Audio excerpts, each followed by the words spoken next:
Ladies and gentlemen.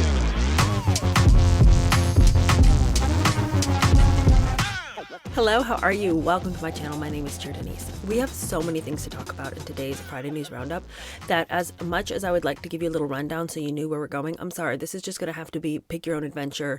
Either click somewhere along the line to listen or just stay for the whole show because there's too many things for me to talk about to give you my usual intro. First of all, we got to talk about the Super Bowl. You guys, I know that I was not the only one who sat there like, this is the worst. I mean, it just was the most disappointing game ever. Okay, if you're an Eagles fan, no, it wasn't a disappointing game. And I have to say that I was rooting for the Eagles specifically because I cannot even deal with Taylor Swift and Travis Kelce. I don't even care about football. I don't know what goes on. The men in my family, the boys in the house, so excited for the Super Bowl. I'm here for the snacks, you guys. Does that surprise anyone? I'm here for the drama. You know, I'm here for the commercials, which also let me down pretty considerably. So all the things that I was excited to see didn't happen. The halftime show, you guys. If you are a Kendrick Lamar fan, then I guess that was your thing. But for the rest of us, we were looking at those dance moves going, are you for real right now? Like, I don't really care if I can't understand what you're saying. It's probably my betterment that I don't know what you're saying. I know you're over there dissing Drake. Okay, that's fine. I understand the beef between the two of you guys. You're for real and he isn't. But what's going on with the dancing? You know, so there was just so many things at the Super Bowl that I could not deal with. Let's start at the beginning. We see the big dog make his entrance dressed like a straight up pimp.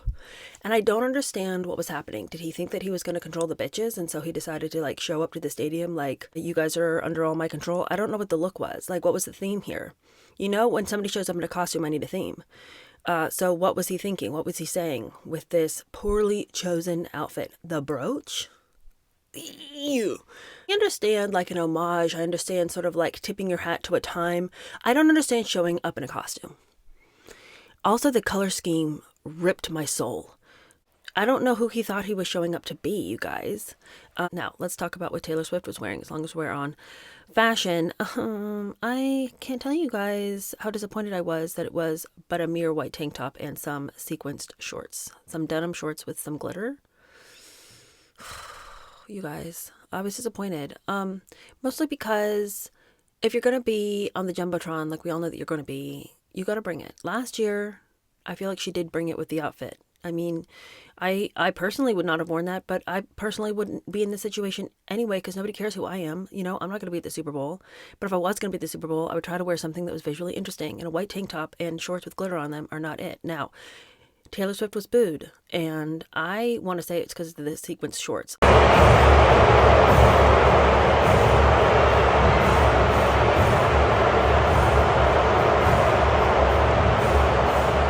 But I think it's just because the tide has turned against her because of the whole Blake Lively thing. However, hot take specifically from me, who has done my share of criticizing Taylor Swift.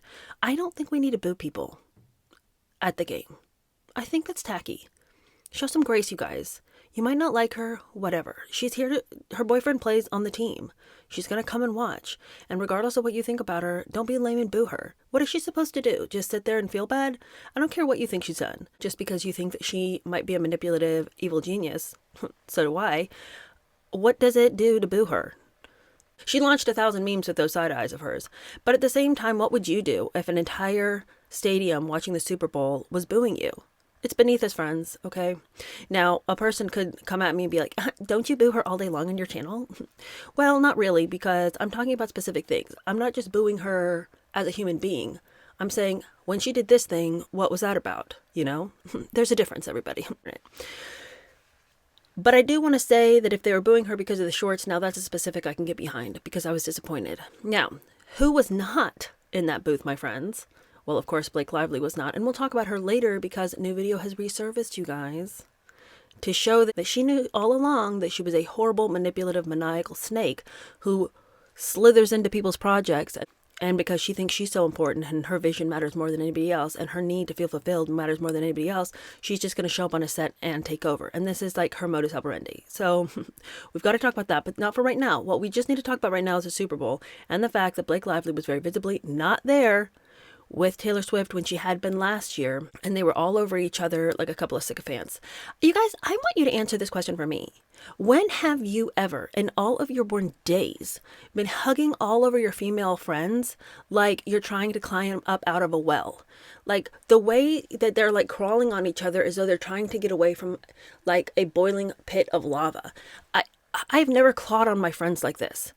Like I don't understand the concept. I don't understand needing to be that physically intimate with a female friend. I don't get it.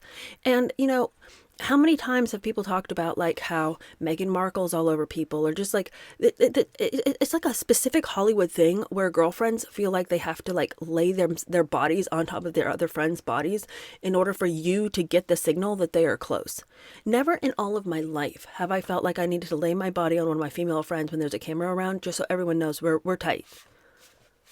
Enter the real world, you weirdos. Nobody acts like this, okay? If you guys are such good friends, you don't always need to be all up in each other's space. It's just, you guys are friends. And I'm not saying, you know, some people are more affectionate than others. Some people are more like about the physical touch than others. It's not like a weird thing. And I'm not trying to say that there's something going on. Obviously, that's not what I'm saying. All I'm saying is just, I don't understand cosplaying this deep friendship. Just have a deep friendship. You know, I guess my real question is, are you guys laying on each other like this all the time when the cameras aren't around? Or is this like specifically camera related? I hope it is specifically camera related, because as lame as that would be, at least you guys wouldn't be all up on each other all the live long day. All right, so Blake Lively wasn't there. What also wasn't there was talent in the dancers in the halftime show. What the actual? I think any of us could do this.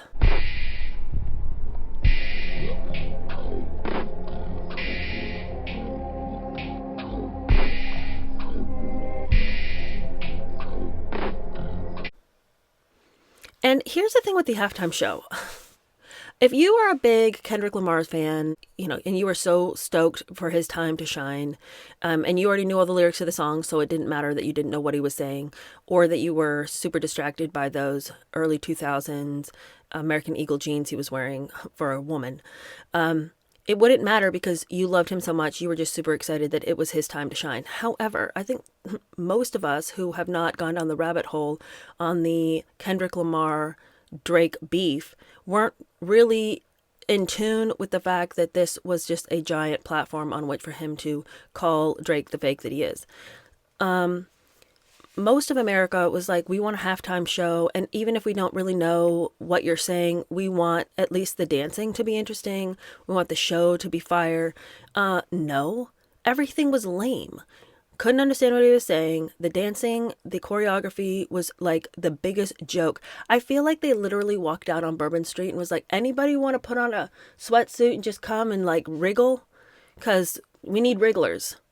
And then they just, you know, brought in a bunch of people who didn't know what they were doing, but it didn't matter because you didn't have to.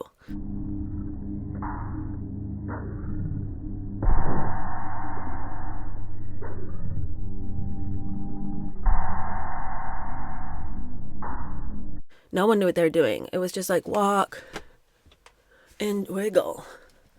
I think all of us can do this. I was just super lame because, again, he has to know that all of America doesn't know all of the songs. You got to supplement our lack of interest in your music with a fire show, you know? And that was not it. Let's talk about the commercials. I don't think I saw one commercial that I was like, wow, that was really good. As long as we're talking about commercials, let's talk about stupid Kanye and his dumb commercial. But he did this silly ad that he is just mimicking his past successes.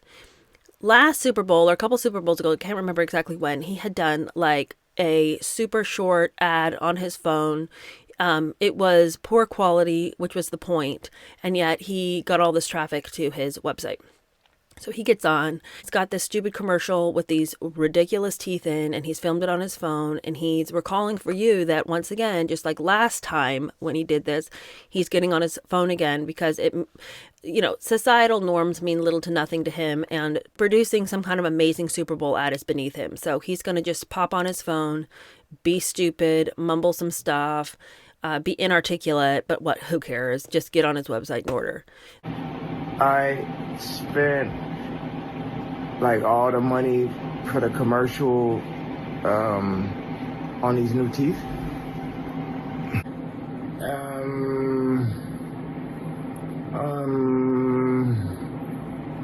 Go to Easy.com. Then, if anybody decided to follow that pathetic advice and got on his website, it had been completely stripped of everything except for a white t-shirt with a black swastika on it. Like, these stunts are so incredibly pathetic. What with taking his wife to the Grammys and she's not wearing clothes, then putting onto his website nothing but a shirt with a black swastika on it. All of these moves are so uninspired and so pathetically boiled down to the most obviously obnoxious thing that you could do, that where is his edge in his art? Showing up naked for something, putting a swastika on something, like, this is lame. It's too obviously offensive. Where is his creativity? Isn't he like this genius who's like next to Jesus Christ himself, as he always likes to remind us that, like, but for his genius, the world would probably be falling apart, but for the fact that he has this incredible mind and can come up with ideas and see the world in these intricate and amazing ways. The industry was nothing without him. Before he came and was this amazing music producer, before he came and changed fashion, before he came and changed social norms, but for him. I've never been impressed with him. He can't sing, his style is trash, and his personality sucks. But for him to just continue to try to tell us and gaslight us about all of his talent and all of his success, his big stunts are the things that would be so stereotypically offensive that it's like laughable. Going naked somewhere, like streakers who have run across football games since the beginning of time. That's been done. People have shown up naked. Who cares? Swastikas? Oh yeah, okay. The most offensive thing you can put on something. Okay, all right. Like, I am not amused. I am not entertained. If he wants to pat himself on the back as some kind of like explosive member of this thing that we call society because he's like breaking social norms, break it with something other than a stupid shirt with a swastika on it. His website can no longer be accessed. All right, he's having problems on Twitter because he's popping off saying crazy things, and even Elon Musk is like, I think not. And a bunch of celebrities got together and did an ad, and they basically have, they're all wearing white t-shirts with a hand giving the middle finger with the Star of David in the middle of the hand. Okay, on the one hand, I completely support people's desire to stand up to anti-Semitism. Bravo. However, who cares what this stupid clown does? He wants to put up a shirt with a swastika, and then all these celebrities get on together and with very serious faces put on shirts, with the Star of David and an FU hand. And it's like, but you know what? Don't even give that clown the time of day with being serious. Do not take him seriously. He is a clown in his own circus with a party of one who happens to be his naked wife. Do not. Don't make an ad and get all these celebrities together and print shirts. F yay. Who cares about that stupid clown? Do not legitimize him. Ignore him. If he wants to sit in the backseat of a car with his stupid clown teeth and tell you, through his ridiculous dentures that you should go visit the website or whatever, and it turns out to be just a shirt with a swastika on it, man, you have fallen to the depths of depravity, you lame ass fool. And no, I'm not going to get all my celebrity friends together and we're going to print shirts that are like F you and legitimize your stupid anti-Semitism. Anti-Semitism is the lowest form of brain life. Kick it to the curb and move on, my friends, which is what we're going to do with this topic. Now, Ye has always subscribed to the idea that you should be as outrageous as you possibly can be, and that's how you get attention. And it was would have been interesting if his stunts were interesting. They're not. There are other people in this world who subscribe to that same concept of just be outrageous on your socials, and that's the only thing people will respond to, because we live in such an outrageous culture in which people only respond to crazy things that you've got to out crazy everybody. And the person who's really taken that on is Jack Schlossberg. Last summer, he was made political correspondent for Vogue, which is the greatest laugh and a half you've ever seen. One of these days, we got to get into the editor of Vogue. Anna Wintour is the greatest poser that the fashion world has ever conceived. Anybody who walks around with that haircut and those glasses all day, every day, is a person who does not understand fashion and has no desire to. For them to have turned to Jack and said, hey, what if you are our political correspondent, shows that, once again, she lacks any kind of understanding about how the world works. He has been in the news recently because he has scrubbed all of his socials after getting on a show and saying that the only way to be noticed on socials, the only way to tell your truth, is to be as outrageous as possible. And he has been. If you're going to tweet something out, like, make it so extreme that you can't, that it's completely, that's what Trump does. It's like a completely clear statement. Take it all the way. And that's the only thing that really resonates online, because everything else, it's too confusing otherwise. Mm-hmm. And the other thing is you have to be controversial or unexpected. So you have to be very clear and you have to be very controversial in order to break through, I think. Jack has had a real hard time of late, probably because his mother's Caroline Kennedy. And if you have seen her at all, and we're going to talk about her in just a second, you will understand that crazy is the name of the game in this family. And the vestiges of this once beautiful Camelot have all but fallen away, and the people who are left still believe that they should be as important to you as they once were, and yet they are not conducting themselves in any sort of a way that would earn that respect. Now, I'm not saying that's true of all the Kennedys by any means, but there are certain Kennedys who've decided to come out and be very vocal and are just showing their ass every which way they turn. So this week, one of the stories that was in the news was the fact that Jack, after having told everybody in an interview that you should just go out and be your crazy self and say the most outrageous things because that's the only way social media works, then decided to scrub his social media, but probably for good reason. I'm trying to figure out the right present to get Donald Trump for the inauguration, so I found a really rare animal and killed it, and I'm going to give it to him. Now, obviously, anybody who has ever listened to RFK Jr. talk knows that he does have a vocal cord disorder, which makes his speech halting and gravelly. But that's not something to mock someone over. Like, what a pitiful and pathetic thing to do. I don't care what you think about RFK Jr. Don't make fun of people for something that they can't help. And Jack is real butthurt if anybody makes fun of anything that he thinks is important, but he has no problem mocking other people. He was also recently had put a video on which he decided to mock Meghan Kelly.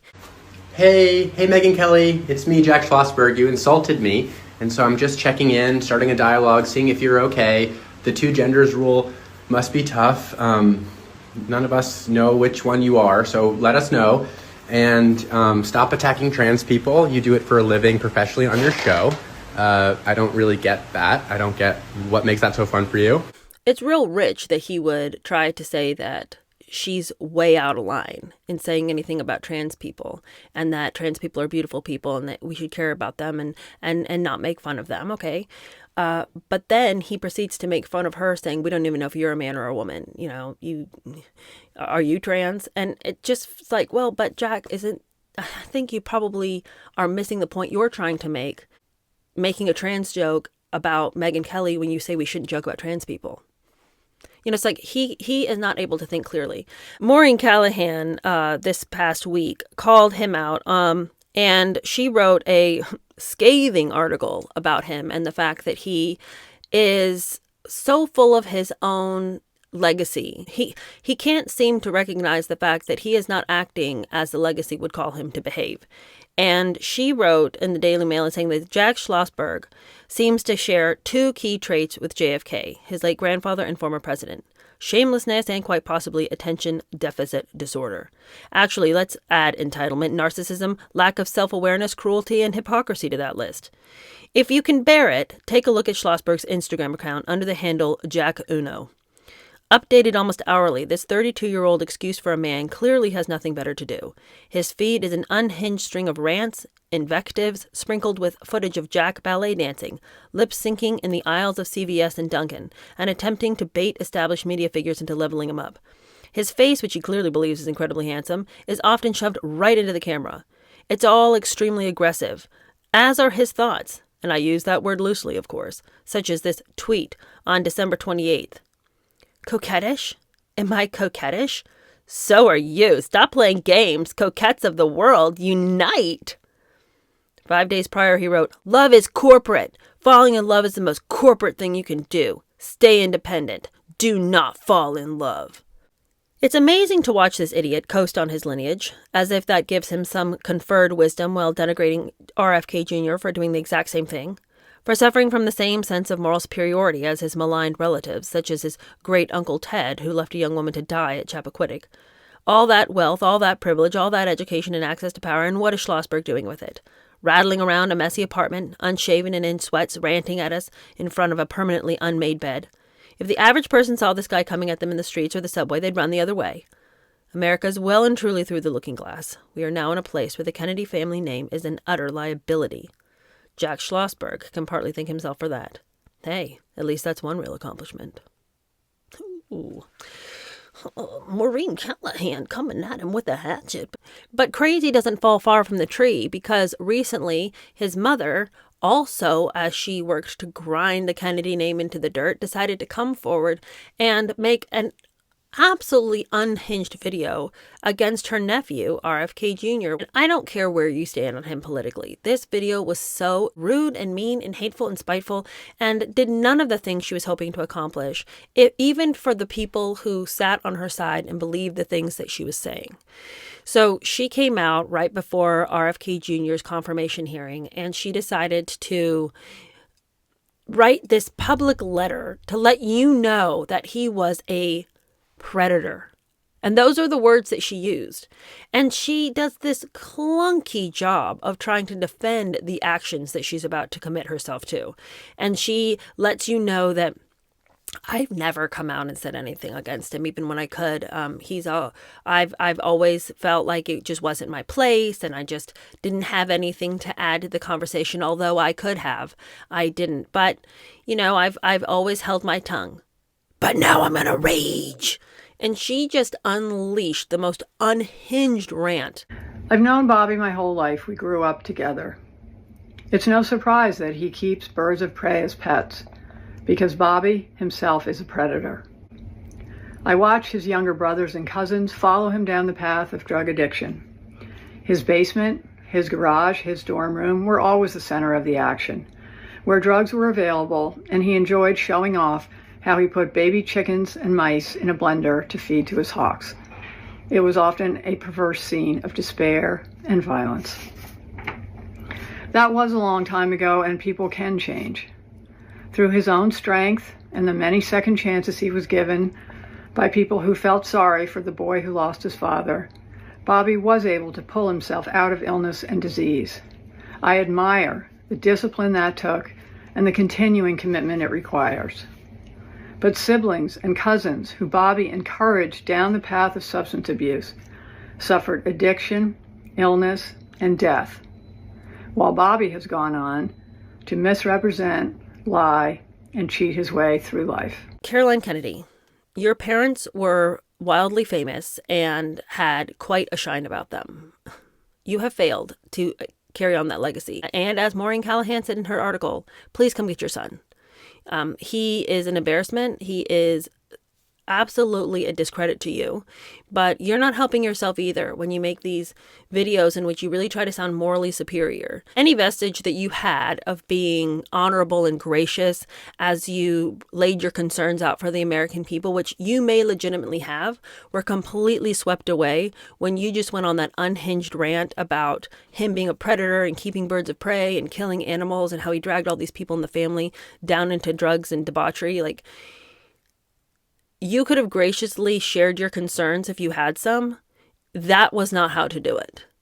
Speaking of obnoxious people who don't make any sense and who continue to find themselves in the news despite the fact that they should take a hint and just recede in the darkness like so many other people we've discussed, Armie Hammer is in the news again. This story was going around several years ago about the fact that he and this woman were talking, and he was expressing to her all of his deep, dark fantasies, which included cannibalism. And he claims that it was all just hot talk, you say things that you want to do, but you don't really want to do it. It's just, getting your blood pumping. My blood's pumping all right, pumping because I'm terrified because you want to eat my arm. And it didn't bode well for him because as much as people wanted to, give grace to everybody's weird things behind closed doors, collectively, we're not there as a society embracing cannibalism. I feel that we're not far from it, but collectively, we still know that one's wrong. And he met with a lot of criticism. Well, recently he's come out to say that he has taken a big bite out of a pumping heart from an animal after he killed it on a hunting trip. And that it's just the wild man in him from days gone by, the primitive man, the hunter and gatherer within him that incensed him to take a bite out of that bleeding heart. And I just have to say to you, Armie, it's been in your past that you wanted to gnaw on the limbs of your date. I just feel like you should shy away from any kind of talk in which you're sinking your teeth into the warm, beating heart of any animal. Like, I know it wasn't your girlfriend or your date whose heart you were chewing on. I just feel like you and warm, bleeding flesh and your teeth should just not be part of what you talk about in interviews. I think you should avoid those topics just for your own self-preservation. I don't care that you tell me it wasn't a human and that you're still not into cannibalism and that you never were and that people were just really taking your words out of context, and that even though you said you wanted to eat your girlfriend, you didn't really want to eat her, but you are going to rip into the chest of the animal that you just slayed and eat its still beating heart. I just feel like you should just maybe watch out about the way you say things, because it makes people think that maybe you weren't joking in those text messages. And maybe your fetishes are becoming all too real and that you're trying it out on the animal before you can find a girl who you can try it on. I don't know, Armie. Seems like something you might want to consider. Also this week, we were exposed to Pete Davidson. Now, he has recently had all of his tattoos removed. He is everywhere letting you know about the process that it is to get a tattoo removed. Like, he's the only person who's ever done it. And of course, they have to take layers of your skin off. How else would they do it? But he says it involves taking off layers of your skin, and then you can't go out into the sun, and then it takes weeks of recovery, and then you got to do it 12 times. And he really wants to let you know he suffered. But he's gotten all his tattoos removed, and now he has done a photo shoot in which you can appreciate this now virgin skin of his. And I just feel like whoever encouraged him to do this is out to get him and wants him to fail as a human being. Pete Davidson was given the saddest haircut. This is the haircut from the family who's got 7 boys. The mom has just purchased some hair clippers to save them some money. She's going fast because there's something burning on the stove. And she's just, buzzing it all off. She's not really worried about making sure there's any fade or anything. This is just a real quick once over because that spaghetti sauce is going to boil over. And so we've got that haircut going. And then we've got him in his whitey tighties, very clearly having skipped leg day, for the last 20 years. And I just want to help him realize that we're excited for him about his tattoo removal. I think it was a well thought out plan. I think that people are getting way too excited with the micro tattoos, and everyone looks like they got a ballpoint pen during elementary school and just went to town on themselves. So well done getting that mess erased. However, I don't feel like we all have to celebrate this with you and your whitey tighties. Like, also somebody who needs to put some clothes on and stop thinking that we care about all of the exposure is Chrissy Teigen. Now, obviously, at the Grammys, she showed up in a garbage bag with some see-through mesh and a corset and called that an outfit. But she decided to take the dress off so she could jump in a bathtub with all of her kids. Why she felt that she needed to do that, but then also document it for the masses and then post it so that we could all see, is beyond me. Now, far apart from the fact that I think it's hella weird to get in a bath with all of your kids, look at that bath water. I think that the logistics of bathing with 3 kids is just unimaginably horrible. So many bodies squirming around, so many kids falling in the water, pull Junior out, and that kid's getting soap in his eyes, and that kid's, getting splashing all over the place. The bathroom's soaking wet, they're sloshing water everywhere. Let's play roller coaster as they're like going up and down in the bathroom. Like, I don't know why she tried to pretend like this was a happy moment in which they all sat in the tub together. Don't they have enough money for like a hot tub? Like, if you guys want a hot water moment together, they make things for that. You don't all have to get in the tub. But logistically, it's weird. But also, let's just not skip the fact that you as a mother bathing with your kids, and that kid's kind of old, is weird as all get out. People have different social norms in their homes. Some people are more okay with like nakedness in the house and like, you're like walking in and out of the bathroom while your parents are going to the bathroom or whatever. I mean, that's not my vibe, but people can do different things. I think that making like bath time with mom a thing is verging on the extreme weird.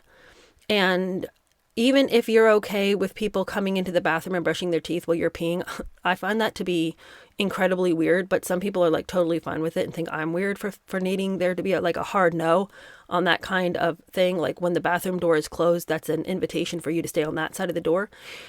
Even if you're, just a family that feels like, we're all just naked underneath. So what difference does it make? Fine. But do we need to document the bathing with the boys and you're the mom? Like, You've just gotten into weird territory. That's all I'm saying. Speaking of people who are in territory they shouldn't be in, why is Meghan at the Invictus Games? I feel like Meghan has overstepped her bounds considerably. Now, people have been documenting her activities minute by minute by minute. And I just have to ask you, like, why? Why does so many people care about what she's doing? And I have left this for the end of the show because I don't care what she's doing at the Invictus Games. I don't know why she was there. She's documenting everything in her stories minute by minute. She clearly has somebody else who's recording her and then uploading to her stories, which is fine. I would assume that that's the way her social media works. She is a person who has cried and carried on and been so anti-social media. And yet she cannot wait to upload a new story. I mean, the line at the top of her stories is like ... It's like ellipses. There's so many stories up there. And she just can't wait for you to see how fun she is at these games. If you are on X or anywhere, there's no end to the amount of people who are using these very boring bits of footage that she's sharing as content material. And there just honestly, in my opinion, hasn't been anything worth talking about that would even make me care about what they're doing. Except for the fact that Harry looks miserable when he thinks the cameras aren't on him. There's so many pictures of her talking to him and him seeming disinterested. She is pawing at him as though she is a bear and his pockets are full of honey. She can't seem to keep her hands off of him. And it doesn't seem like he is charmed by her. The video that made me laugh that I saw this morning was one in which she's getting into a inner tube and she's going to go sledding. Like, this is not a difficult or complicated process. And she's asking the guy who's putting her in it, so I just keep my body weight back? Is that what I do? What do you think? That you lean over and fall out? I mean, the question she's asking, and she's being so silly, I'm scared. Like, they show us the hill. It's not even a scary hill. You are a person who literally plunged off the deep end with Harry, but this sled situation is real scary. Okay. Anyway, they finally push her down the hill, and Harry's giggling is rich. Like, I feel like this is a very symbolic moment for him. Like, his joy and his childlike giggling, it's as if he is Gretel and he just pushed the witch into the oven. No, come on, you'll be absolutely fine. Okay. You'll be fine. You'll be fine. Ready? 3, 2, 1, go. Here we go. Keep your feet up. Feet up, feet up, feet up.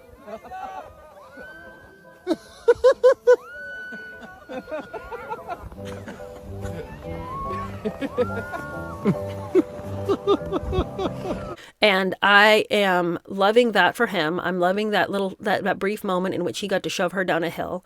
And I'm hoping that he'll do that in real life. Recently, Trump just announced that he was not going to deport Harry, even though we all know that he should be deported, because he said Harry's got enough problems with that wife of his. And I think that was the most unifying statement that Trump has ever made. There's a video of her in which somebody has just given Harry a jar of Vegemite. And then instead she comes, wandering over, and then she snatches at the jar to see what it is and stuff without even greeting the person who gave it to him. Like, there's just so many little instances of her interacting with people in this really fraudulent way, in which, then it suddenly dawns on her, oh yeah, I should say hey to the gift giver, instead of just like pawing for the gift and like trying to jerk it out of his hands to see what it is. There's videos of her repositioning people that she's hugging, and so that she can get a better shot with a camera that's in view. But there's one video that I thought was really interesting, in which one of Harry's good friends comes, and Harry and Meghan are holding hands over an empty seat. Like, they're not even sitting together, but she's got her hand on top of his hand, because they always have to be touching each other. And one of his good friends comes zipping in and sits down in the chair between them, so they have to like break their handhold. And it's as if Harry has had conversations with that friend, like, she won't get away from me, man. I mean, every time I turn around, there she is, grabbing at me, and I need a break. And his friend comes zipping in and like gives him a break. So it's like lots of moments like that, like nothing worthy of a long extended video. Apparently she's leaving early, which isn't surprising because she wasn't even supposed to be there at this Invictus Games. But then at the last moment, the last week of January, she was added to the schedule of events. There are people saying that these two have been broken up since August, and that he is mystified by why suddenly she's being all over him. But of course, she needs as many moments as she can before her show comes out in March. So she had to be at the Invictus Games so she can get videos of her pretending to be interested in the kids and in the participants' kids who happen to be at the event. She's getting all kinds of footage of her smiling and talking. She is talking with them is exactly the way a person who doesn't have kids but wants you to think that they're really interested in kids would talk to children. It's just overly animated, but also you'll notice too, she doesn't want to hear their story in the way that they say it. She wants them to hurry up and get through it. So she's giving them words so that they can get through the story. And as a person who has kids of my own, and kids can take a really long time to tell a story, I understand sometimes a feeling of like, as they get halfway through the story, 3/4 of the way through the story, and then they're like, oh wait, I forgot something. And they start all the way at the beginning. I understand that little itch inside you to like be like, get to your point. And so if I'm being charitable, I understand like the inner frustration as a kid takes forever to tell a story. But this little kid had barely started his story. So for her to already be trying to give him the words to, finish it up so she can move on was annoying to me. Just listen to what he has to say. Oh, down, up, and down? But she can't. So that's really all that's going on with the Invictus Games. I love seeing Harry in this context. I think this is one of the places where he shines the brightest. I think he's proud of the work that he's done there, regardless of how much people say he is or isn't involved. He's very much part of the brand of the Invictus Games. And I think that it is events like this that really make us see why we always loved Harry all along. He is a person who genuinely interacts with kids in a way that would show he enjoys them. They're giving into the conversation and he's reacting to it in a genuine way. He's playing with them. He's being playful with them. I've referenced this video so many times, but I just think it is so classic Harry in the stage of his life when we loved him. As we've all said many times, Harry is a person who has many qualities, many genuine qualities that we really like. Unfortunately, he isn't a person with a strong backbone, and that's why he's found himself in the situation with Meghan. I don't think it's because he is an irredeemable character. I think it's because he did not learn early on how to stand up for himself, and he has been taught, not necessarily by his culture or by society, but specifically having been in this relationship with Meghan, that to stand up for yourself is to be mean, and he needs to be nice. And so that means taking the back seat to whatever she wants to do, because she needs to be a strong Black woman who is allowed to do things, and she can't have a white man holding her back. And so he's internalized all this idea that to be a good guy in this century means that I don't try to assert myself. I don't try to have that toxic masculinity in order to get my way, because that's what it is to stand up for yourself, is to be a toxic male. And so he is just losing every vestige of strength that makes a man attractive. You don't need to be toxic about it. I'm not saying, go around bushwhacking folks with a whip in your hand and just, cutting down society to get ahead. I'm not asking you to do that. I'm just saying stand up for your wife. And if you want to do things like this, the Invictus Games, and actually be part of real charities and real events, then go do that. And stop being part of her silly little funds that are really meant to just shovel money to Delaware so she can keep living her rich, rich life. Okay, so that's the Invictus Games. Okay, and then the last thing that we were going to talk about was Blake Lively. Blake Lively is really, really struggling, you guys, because she told the truth about herself and outed her plan because she's so into herself that she can't shut the hell up. And she thinks she's so clever and so on top of her game that she spilled the beans years ago about her plan to show up on a set, be hired as an actress, and then try to be everything but. And a clip is going around of her laying out her plan for how she does this, and the fact that people are often annoyed with her for doing it. Justin Baldoni is not the first person to be like, what the hell are you doing? This is my set.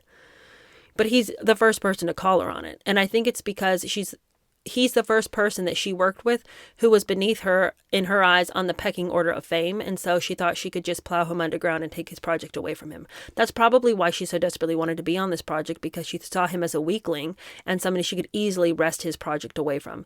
And in the past, she's worked with people who are either bigger names than her or who had stronger backbones than him. Look, here's the thing with Justin Baldoni. His character is one in which I would honestly pick apart to the extreme, except for the fact that in the shadow of these villains, Blake and Ryan, it is very hard to want to pick apart this very effeminate man because you just feel too sorry for him. Again, as I've said many times, what has happened to him is a product of what it is to be a weak man. And like Harry, deciding that it is toxic to tell people to back up when they're in your face, you end up, having all of your life's work wrested right out of your hands. Here's the clip this week that was going around of Blake completely exposing her horrible, horrible self-centered nature.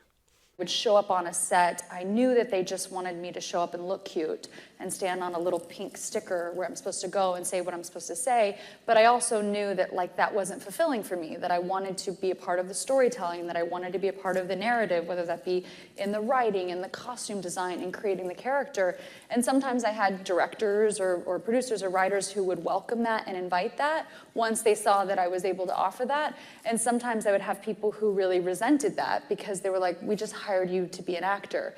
Yet when I went in the meetings, I would just seem like I'm just there to be the actor and ready to get the gig.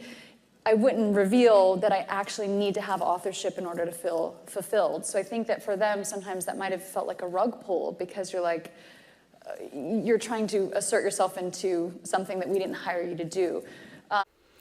What I find really interesting about that clip is the fact that she is insistent on the fact that this is her right to do it because it made her feel whole. The whole time, it's all about her ego and how it makes her feel. And if that means she's stepping on the director, if that means she's stepping on the producers, if that means that she's stepping on wardrobe, if that means that she's inserting her own writing into the script, she's going to do that because she needs to feel fulfilled.